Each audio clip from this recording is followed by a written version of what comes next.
Eso por si acaso les preguntaran. Esta es la clasificación de la figura. Y entonces ahí tienen el 0, el 1 y el 2.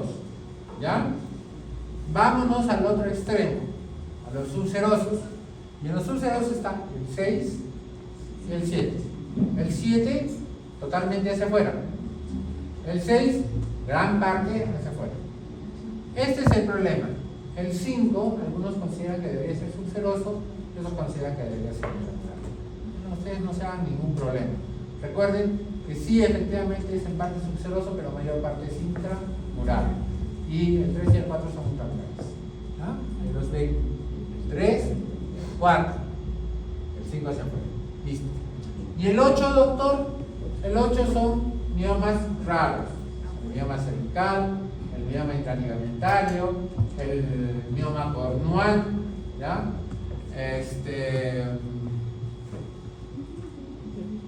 Dentro de los más frecuentes.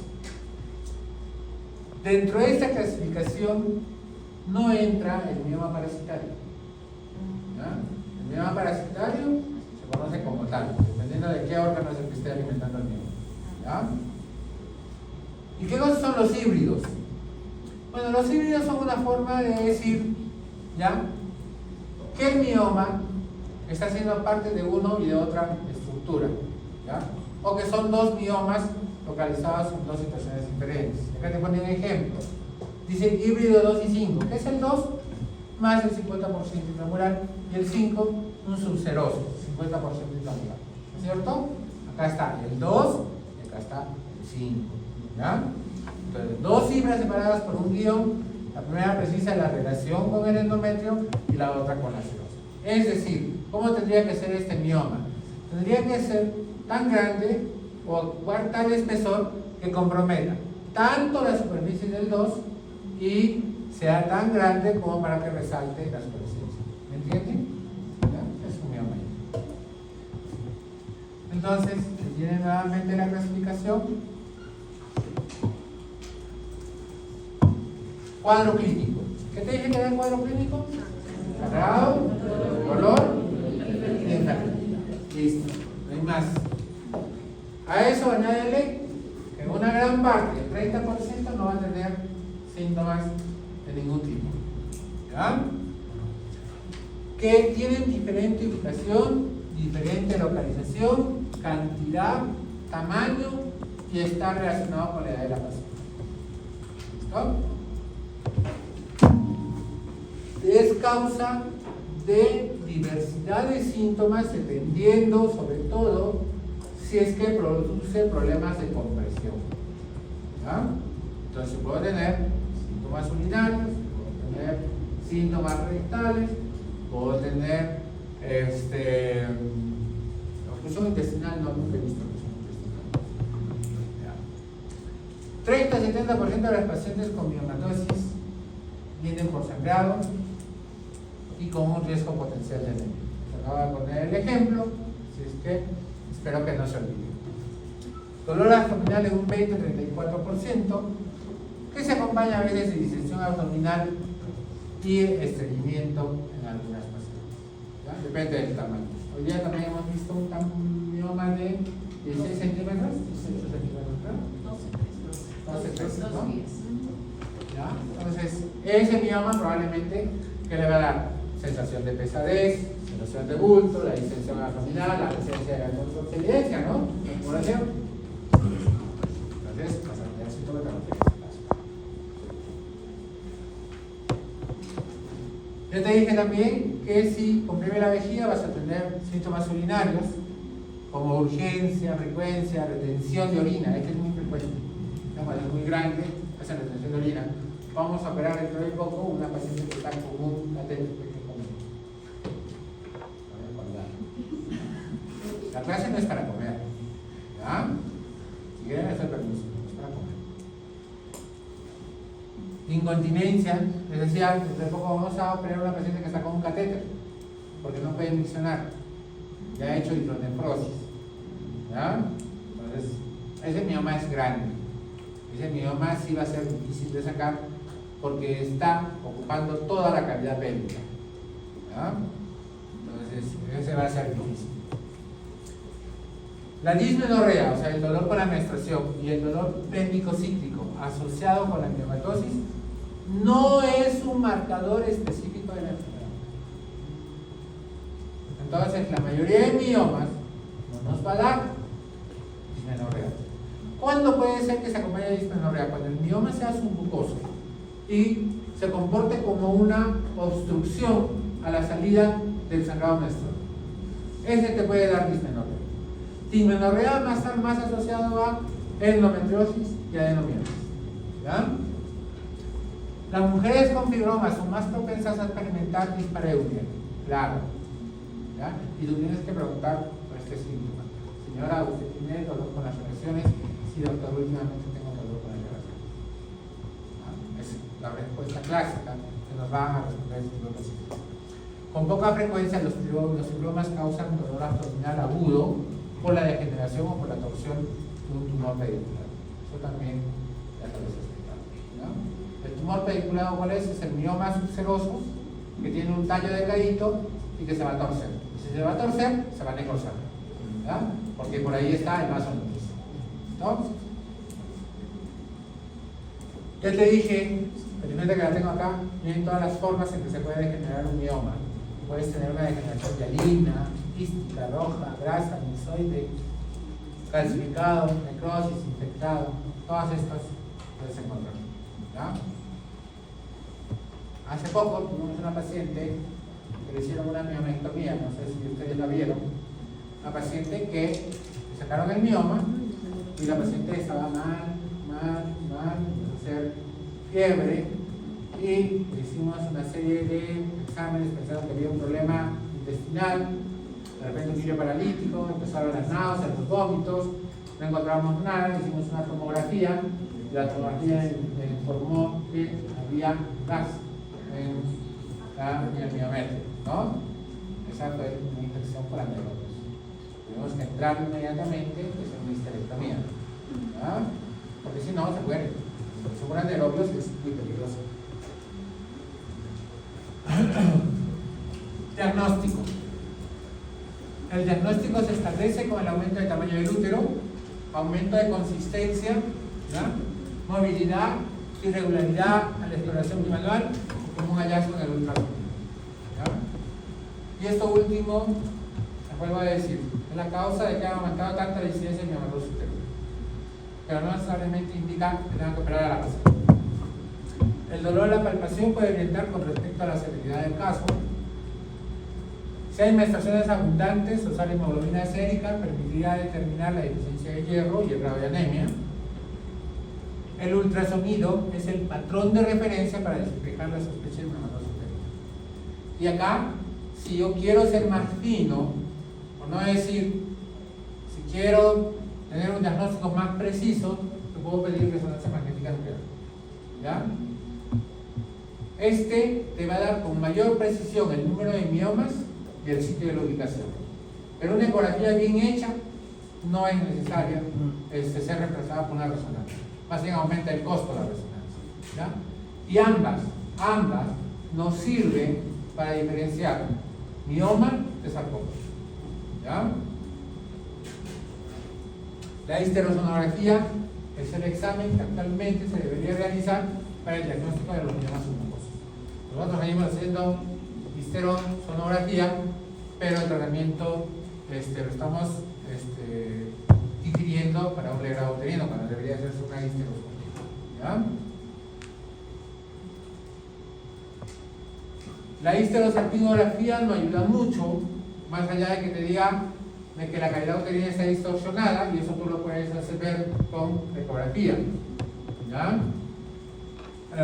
Puede ayudarte en el caso haya un mioma localizado muy cerca del cuerno y que esté actuando como un factor obstructivo, sobre todo en una paciente que busca fertilidad. Esto es peligroso porque al momento de sacar el mioma podrías accidentalmente cerrar la tuba, ¿ya? El osteo, y igual que si tuviera el mioma, ¿ya?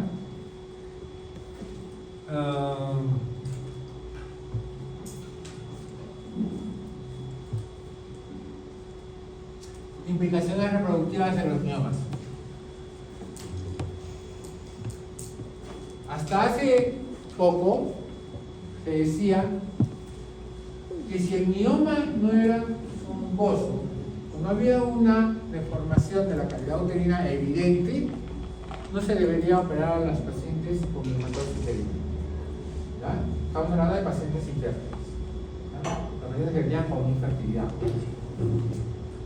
Luego dijeron, quizás, por lo menos, los miomas fungosos sí deberían operarse para que el área de implantación se vea libre y esos bebés no tengan riesgo de que no puedan implantarse y por ende no pueda haber un embarazo.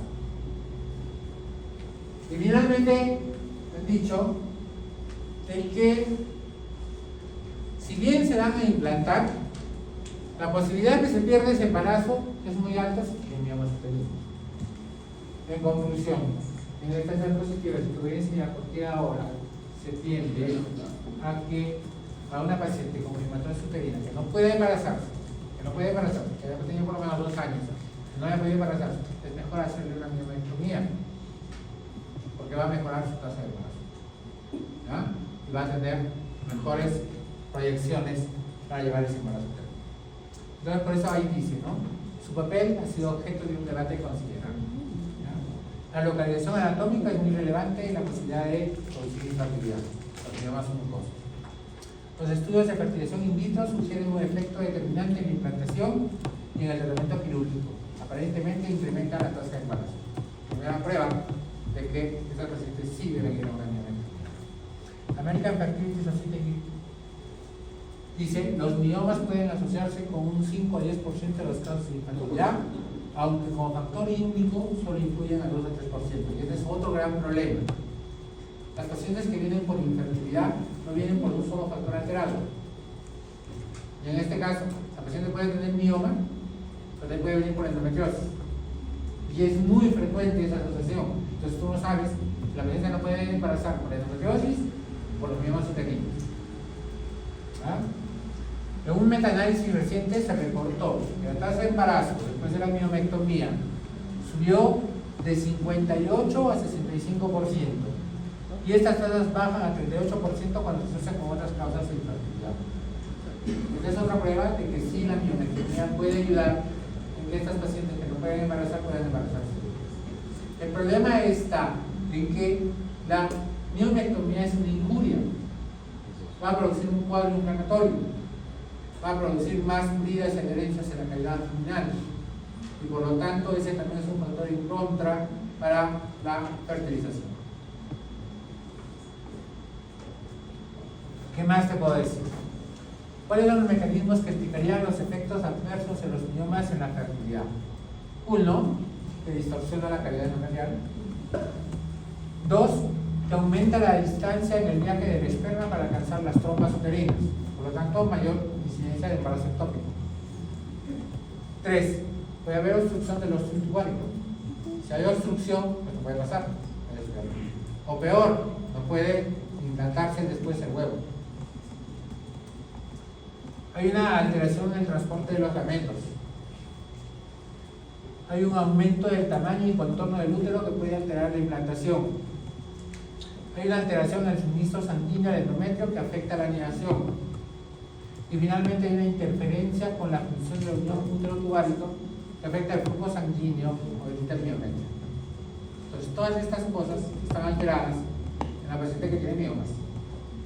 ¿No? En unas más, en unas menos, en unas algunos factores, en unas otras otros factores, dependiendo de la localización.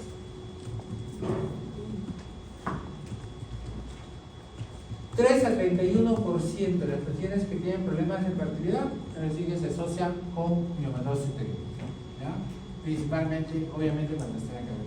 Y para esto, todavía, yo les dije que los miomas no todos son iguales, ¿ya?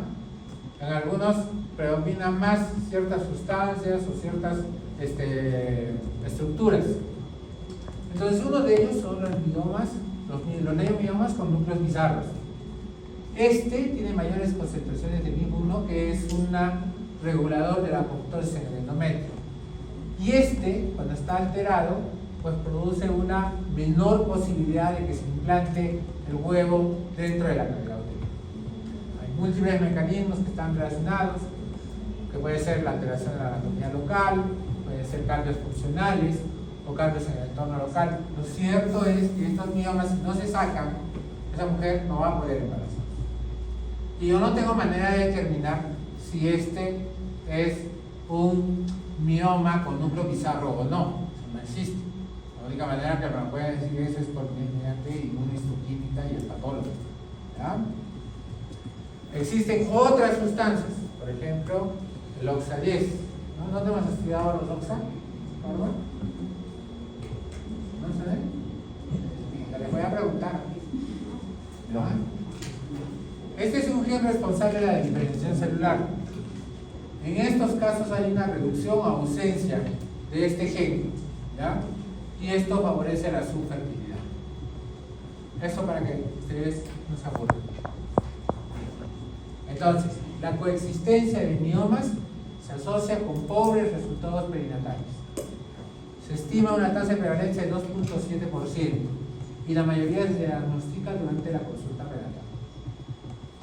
Los cambios hormonales en el embarazo en sí pueden incrementar el tamaño de los miomas. Ya les he dado los últimos conocimientos al respecto.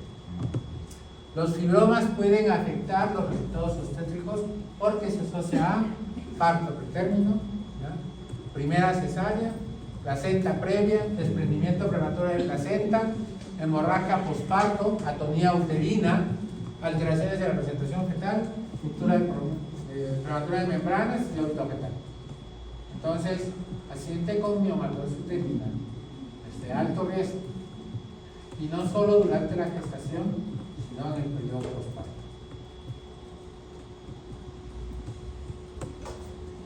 Está reportado que la miomectomía puede incrementar las tasas de embarazo en los pacientes con infertilidad. Se han sugerido muchas hipótesis. Que los fibromas podrían alterar el contorno de la cavidad uterina, eso ya está como de repaso, como ya te lo he mencionado, y alterar la capacidad contráctil del útero, por eso es que hay mayor sangrado. La inflamación local asociada a los fibromas puede dar lugar a que el endometrio no sea apto para la recepción. Y por lo tanto, si no es apto para la recepción, no hay implantación y no hay embarazo, ¿ya? Ni para el transporte de los espermatozoides y tampoco para la implantación.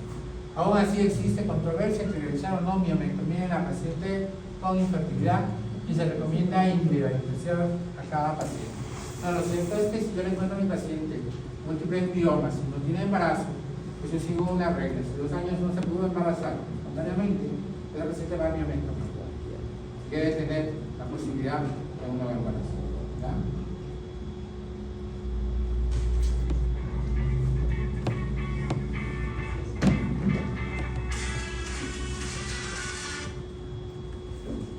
Uno a 4% de los embarazos tiene alguna relación con miomas. ¿Y por qué te pongo ese título? Porque no creas que las pacientes que tienen miomas tienen que ir necesariamente a una miomectomía. Que no es tan Dios. No es así. ¿Ya? Gran parte de los embarazos gran parte de las pacientes que tienen miomas van a tener embarazos normales. Y no necesitan ir a ninguna intervención quirúrgica. En general, el 80% de los miomas uterinos permanecen del mismo tamaño o se vuelven más pequeños. Eso también ya te lo expliqué. ¿Ya? Los miomas pueden complicar el curso del embarazo, porque ya te he explicado cuáles son las posibles etiologías que se pueden presentar. La localización de los miomas en relación con la placenta parecen ser más importantes que su tamaño. Y esto es muy importante, porque si tienes un mioma justo detrás de la placenta, piensa que esa placenta va a ser desprendimiento prematuro de placenta. ¿Ya? En un estudio retrospectivo, este autor, Lee, reportó que la tasa de pérdidas del embarazo después de la miomectomía fue del 24%.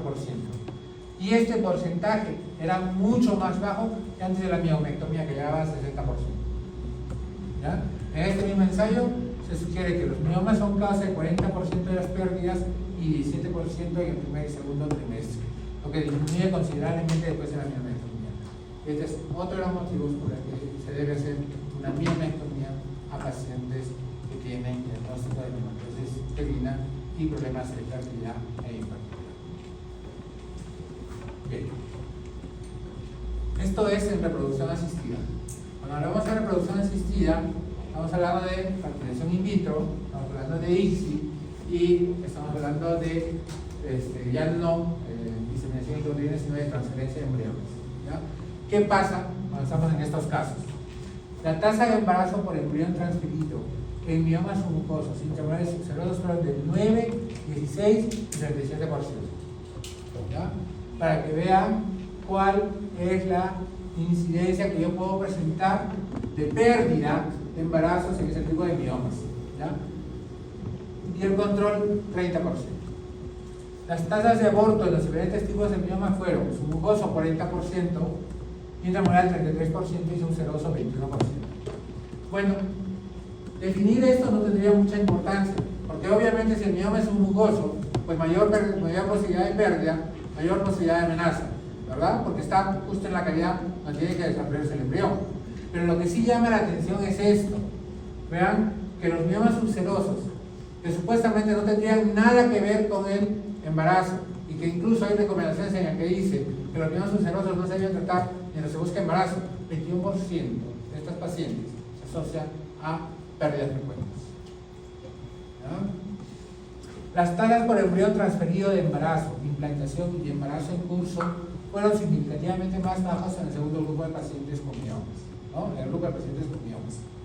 Las pacientes con pequeños miomas intramurales en reproducción asistida tienen una tasa de embarazo reducida cuando se comparan con pacientes sin miomas, a pesar de que los miomas son pequeñitos. ¿Ya? Se concluye que a las pacientes con miomas mucosos o intramurales debe practicarse la miomectomía antes de los procedimientos de reproducción asistida. Las mujeres con miomas subserosos es improbable que tengan un efecto adverso en la tasa de implantación y de nacimientos. Y los miomas mayores de 5 centímetros deben estudiarse individualmente. Bueno, ¿cuánto cuesta un proceso de fertilización in vitro? ¿Tienen una idea? Más o menos estamos por medio de $6,000 a $8,000. ¿Ya? Entonces, ante la posibilidad de pérdida, ¿no? Muchas pacientes, uno tiene que explicárseles que si tienen miomas sería mejor que vayan a una miomectomía. Pero, siempre hay un pero, ¿no? Si yo le hago una miomectomía, ya no puedo ir a una fertilización in vitro, ¿ya? Porque tengo que esperar que ese tejido cicatrice, ¿ya? Y para el colmo de males, el miometro tiene una mala cicatrización. Van a ver con sus jefes de práctica, cuando hagan ecografías, que una paciente que es cesárea anterior, se ve claramente la cicatriz de la cesárea, ¿ya? Y es por eso, ¿ya? Entonces se recomienda que 2 años por lo menos espere para ir a la búsqueda de un embarazo. Este parámetro ha bajado 1 año, ¿ya? Y algunos están utilizando 6 meses, con alto riesgo de que haga rotura uterina, aunque la rotura uterina por mioma es muchísimo más bajo que el de una paciente que puede tener una cesárea, ¿ya?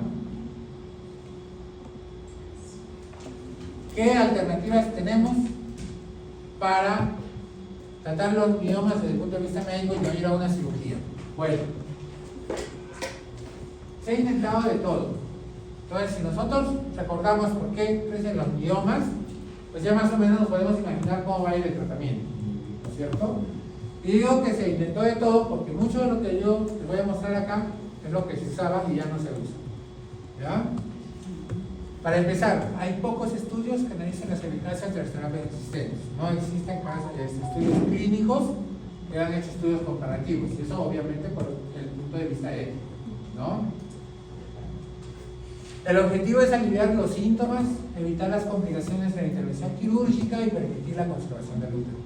Pero principalmente va a depender de lo que yo quiero lograr. Entonces, no es lo mismo tratamiento de miomatosis uterina para disminuir el sangrado o para evitar el sangrado que el tratamiento de la miomatosis uterina para conseguir un hijo. Son cosas muy diferentes, el tratamiento es muy diferente, ¿ya? Varios medicamentos, estrógenos, progestinas, moduladores selectivos de los receptores de progesterona, estrógenos, agonistas del HCG, moduladores de receptores de esteroides, terapia androgénica, de todo se ha intentado. A ver, empecemos por acá. Estrógenos y progestinas, anticonceptivos orales combinados, tratamiento, hemorragia aguda, ¿ya? Hemorragia de la miomatosis uterina, no de los miomas uterinos, no disminuye el tamaño de los miomas. moduladores selectivos de los receptores de progesterona o de los moduladores selectivos de los receptores de estrógenos. No sirve para nada. Ya no se utiliza. Agonistas del HCG, sí, hasta la fecha se utiliza. Ahorita les voy a hablar un poquito más de esto. Terapia androgénica también se utiliza. Y acá falta el acetato de ulicristal, también lo pistola, creo que más adelante lo tengo. Entonces, la primera línea de tratamiento es la combinación de estrógenos con progestinas. Esta lleva a la atrofia endometrial, a la estabilización del endometrio, pero no disminuye el tamaño de los miomas. También ya te lo he mencionado. ¿Ya? Los análogos de la GnRH. ¿Qué te puedo decir con respecto a los análogos de la GnRH? Este es uno de los medicamentos que ha demostrado que sí puede reducir el tamaño de los miomas. ¿Qué problemas tienen los análogos de la GnRH? Los análogos de la GnRH no se puede usar más allá de 6 meses. Y la nueva recomendación dice que no se debería usar más allá de 3 meses. ¿Ya? El análogo de la GnRH, recuerda que va a producir una supresión en la fase más alta del eje, en el hipotálamo. ¿Ya? Por lo tanto, esa paciente va a entrar en una menopausia ficticia. Va a tener sofocos, bochornos, todos los síntomas de la menopausia. Y después de los 6 meses, se sabe que puede condicionar osteoporosis. Entonces, por eso es que no se puede usar. Y tiene otras desventajas, que lo poco que has ganado en disminuir el tamaño mientras has usado este medicamento, lo dejas de usar y rápidamente el mioma empieza a crecer nuevamente. Entonces, si vas a tomar una medida, tienes que tomarlo justamente cuando vas a dejar de usar el tratamiento. Y por ejemplo, si era un mioma que medía 10 centímetros y ya redujo a 6, pues tienes que entrar en ese momento a realizar una intervención. ¿Ya? Acetato de ulicristal. Este es otro de los medicamentos que ha demostrado una efectividad bárbara para disminuir el tamaño de los miomas. ¿Ya? Este sí es un medicamento probado que disminuye el tamaño de los miomas. No tiene los efectos que tiene los análogos de la GnRH. ¿Ya? Se indica principalmente también en pacientes igual que yo voy a operar posteriormente, pero tiene un gran problemita. ¿Ya? Hace unos 2 o 3 años ha salido una alarma en Europa, que es donde más se está usando el acetato de ulicristal y su relación con cáncer hepático. ¿Ya? Y mientras esto no quede claro, este acetato de ulicristal se tiene que usar con mucho cuidado. ¿De acuerdo? Hubo un momento en que se prohibió su comercialización y su distribución, pero se ha reabierto indicando de que debería escogerse al paciente. Y si este no tiene factores de riesgo para cáncer hepático o no tiene señales de que estuviera haciendo cáncer hepático, se podría utilizar. Sin embargo, yo les doy la recomendación: hasta que no tengamos estudios serios, probados de que es completamente inocuo, tengan en cuenta esta contraindicación. ¿Ya?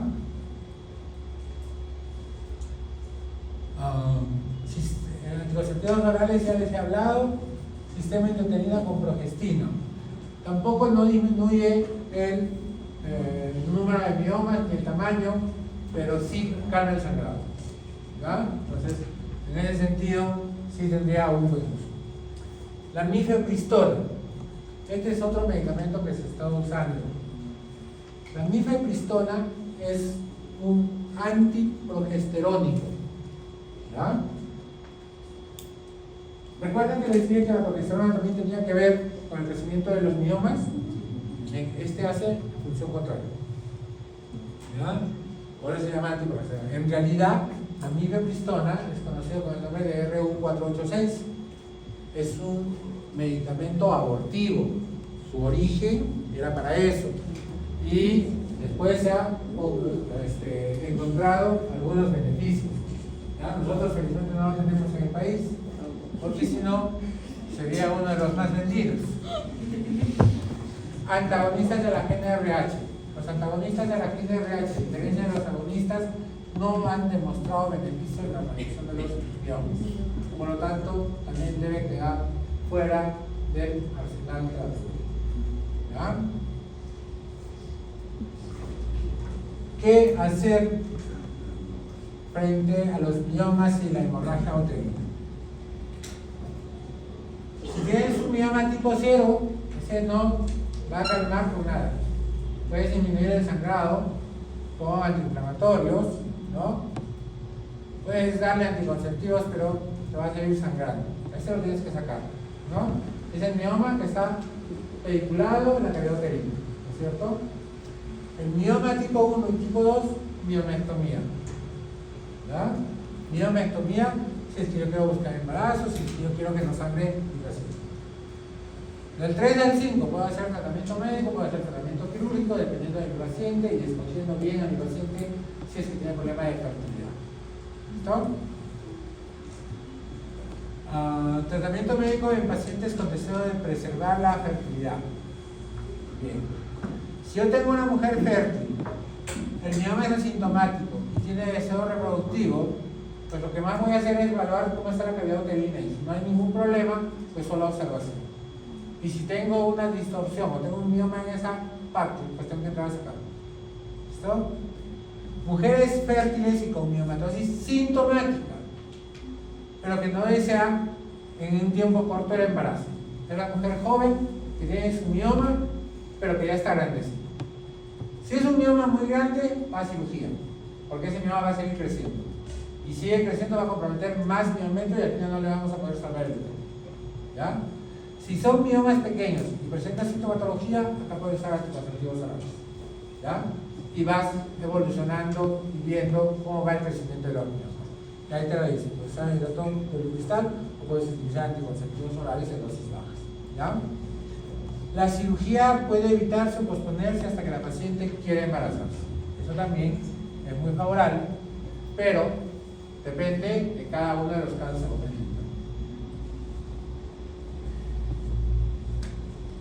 Mujeres en transición a la menopausia, sintomáticas que no aceptan el procedimiento quirúrgico. Es la paciente que teníamos en la mañana, ¿no? No quiere decir que quiere cirugía. Pero vamos a suponer que no quiere operarse. ¿Ya? Entonces, ¿qué hacemos? Tiene problema de hemorragia, tenemos que armar el sangrado. ¿Sí? Entonces, o damos progestinas o damos anticonceptivos orales combinados. ¿Ya? Ácido tranexámico solo sirve para el manejo inmediato. ¿Ya? Para la primera fase de la coagulación. No nos sirve para el manejo crónico. ¿De acuerdo? Y ahí te lo digo, ¿no? En la perimenopausia suelen tener miomas múltiples tipos 2 a 5, eso es muy común. Es muy poco práctico esperar el inicio de la menopausia para que los miomas inicien su regresión. Los agonistas de la agente RH han demostrado su utilidad en el tratamiento de este tipo de pacientes. Los ciclos repetidos del estrógeno cristal para tratar los miomas en este grupo de pacientes tienen pocos efectos secundarios. Y otra opción de tratamiento eficaz es la aplicación del dispositivo uterino que libere el levonorgestrel. El levonorgestrel es una progestina, ¿no? Entonces, esa es la manera que vamos a tratar. En esta paciente, por ejemplo, pues yo no tengo SIU, le podría dar análogos de la GnRH, pero me va a decir que le he adelantado su menopausia, entonces he decidido mejor esa pregunta, aunque no es la primera opción. ¿Ya? Pacientes con miomatosis y otros padecimientos ginecológicos, ¿ya? Ya les dije, miomatosis y endometriosis van de la mano, ¿ya? Es muy probable que acá me favorezca mucho usar un anticonceptivo oral, ¿ya? Con un efecto androgénico bastante potente, ¿no? Quizás me pueda ayudar en estos dos casos. Si es que no, pues tendría que inhibir la menstruación, y en este caso lo mejor sería usar un análogo de la GnRH, ¿no? Por 3 a 6 meses. Entonces, al no menstruar, estoy tratando el mioma, estoy tratando la endometriosis, ¿no? Y existe una gran evidencia que los agonistas de la GnRH tienen un efecto clínico benéfico en la resulta. El tratamiento quirúrgico. Bien. El primer tratamiento es la miomectomía. La miomectomía, ¿en qué consiste? En sacar solamente el mioma. Intención, conservar el útero, ¿ya? Cuando yo quiero preservar la fertilidad. O cuando mi paciente no quiere que le saquen el útero. Mi paciente que no quiere que le saquen el útero, ¿ya? Y en muchas oportunidades, las pacientes ya no menstruan, ya no tienen funcionalidad del útero, y a pesar de eso no quieren que le saquen. Bueno, pues hace una miomectomía. Otra condición es que yo haga una ablación endometrial. Como lo que sale es el endometrio, ¿no? Y mi paciente, por ejemplo, está en la perimenopausia, pues yo puedo entrar por vía histeroscópica, ¿ya? Y igualito como el lápiz del electrobisturí, ¿no? Yo tengo una bolita, ¿ya? Y con esa bolita yo puedo quemar todo el endometrio. ¿ya? Destruirlo. A eso se llama ablación endometrial. El problema de la ablación endometrial es que si hay una lesión precancerosa, yo puedo ocultarla, ¿ya? Y luego aparecer un cáncer endometrio. Entonces tengo que la obligación por lo menos de ser liberado uterino previo a una ablación endometrial. Otro tratamiento que salió y que fue, digamos, un tratamiento esperanzador para los pacientes que no querían que se les retire el útero fue la embolización de las arterias uterinas. Bueno, ¿esto en qué consistía? En que yo, a través de la ilíaca, pues entraba y llegaba a la arteria uterina lo más cerca del mioma posible y le colocaba una sustancia esclerosante. Y obviamente, al no haber aporte sanguíneo, pues lesionaba el mioma. Pero lo que no sabíamos era que los miomas no tienen solamente un solo vaso, sino que tienen varios vasos. Y que además no solamente se afectaban los miomas, sino tejido sano. Y para infertilidad eso resultaba contraproducente. Es por eso que ha caído bastante en desuso, ¿ya? Y sobre todo en infertilidad ya no se utiliza o no se recomienda la embolización de las arterias uterinas. Además que el procedimiento es difícil y caro, porque eso tiene que hacerle un radiólogo intervencionista, ¿ya? Acá en el Perú creo que no hay todavía un solo radiólogo intervencionista. Cirugía con ultrasonido dirigido por resonancia magnética y la miolisis. Estos son tratamientos que están poniéndose de moda, sobre todo este último se llama rhabdomiolisis, que consiste en que yo le propago una onda de radiofrecuencia y destruyo el tejido miomatoso.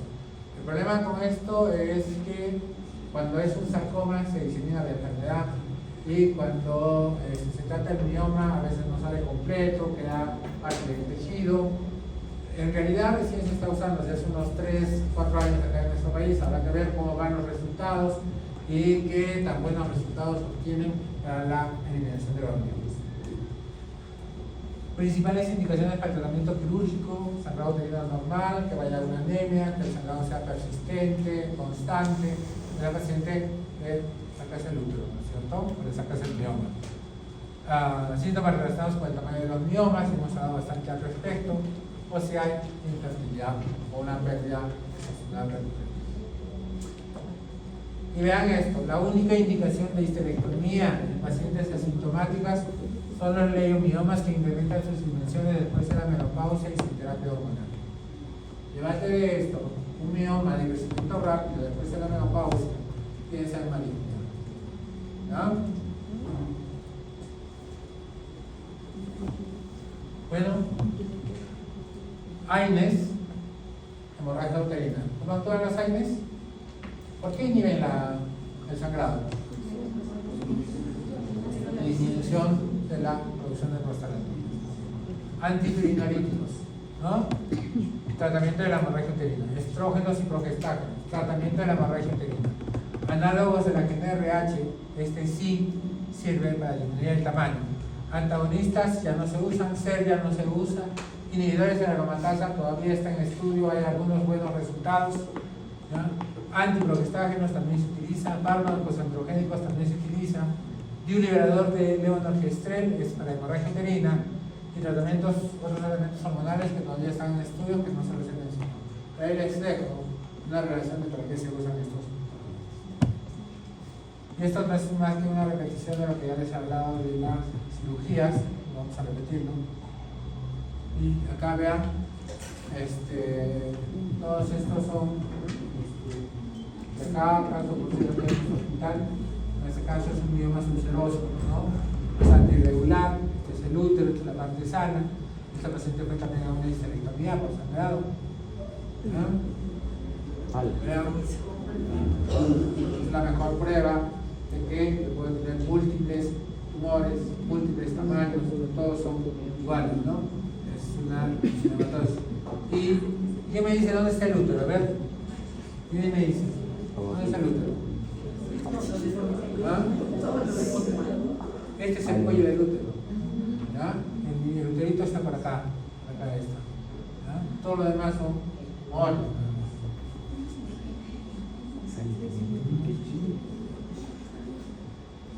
Este es un mioma abortado. En este caso, esta paciente tenía otro problema endometrio, porque el tratamiento diagnóstico de este mioma no existe lectomía. En este caso, lo que se hace es torcer al mioma y luego hacer un legrado en la zona y se acabó, se conserva el útero. ¿Ya? Los miomas abortados no van a histerectomía. Y tienen otro caso de miomatosis uterina.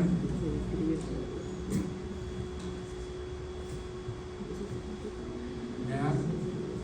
Este fue un mioma benigno, pero llama la atención el aspecto cerebroide que tenía. Estuvimos pensando en la posibilidad de un sarcoma, felizmente que fue un mioma benigno. Otra prueba más, que no todos los miomas tienen las mismas características, ¿ya? Hasta tenía glándulas. Y esta es una de mis pacientes estrella, ¿ya? Una paciente parece que tuvieron embarazo térmico, ¿ya? Y así vas a estar. No te preocupes, muy pronto. Era un mioma gigante. ¿Ya? Un mioma gigante, como pueden ver, es una chica bastante joven, ¿no? No tenía ninguna posibilidad de salvar el útero. Y yo examiné a esta paciente, le hice una ecografía con calma y yo observé que el útero estaba atrás del mioma. ¿Ya? Este fue un mioma gigante pedunculado. Entonces, yo le hice una incisión Farnesy. Ustedes comprenderán que con una incisión Farnesy no puede salir esta tumoración. Y separé el mioma del útero, ligué el vaso nutricio y después lo saqué a pedazos como para hacer chicharrón. ¿No? Ese día comimos rico todo. Así terminó. Le pudimos conservar el útero, terminó con una incisión estética. Y bueno, pues, un caso muy bonito. Muy bien.